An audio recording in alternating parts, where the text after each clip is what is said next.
बिस्मिल्लाहिर्रहमानिर्रहीम। अल्लाहुम्मा सल्ली अला मोहम्मद व आले मोहम्मद। अस्सलाम वालेकुम नाज़रीन, आज मैं आपको हज़रत इमाम अली अलैहिस्सलाम का एक नूरानी कौल सुनाऊंगा। हज़रत इमाम अली अलैहिस्सलाम फरमाते हैं, तौबा से ज़्यादा कामयाब कोई शफाअत करने वाला नहीं है। अल्लाहुम्मा सल्ली अला मोहम्मद व आले मोहम्मद।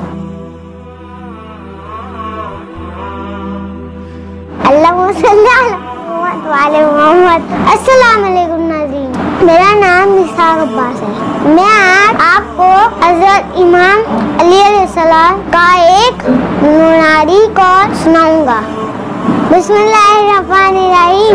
इमाम अली अलैहिस्सलाम फरमाते हैं, अपने आप पर फख्र करना और खुद पसंदी का शिकार हो जाना कमजोरी है, अक्ल की अलामत है। अल्लाहुम्मा सल्ली अला मोहम्मद व आले मोहम्मद। अल्लाह ताला हम सबको मौला अली अलैहिस्सलाम के कौल पर अमल करने की तौफीक अता फरमाए। अल्लाहुम्मा सल्ली अला मोहम्मद व आले मोहम्मद।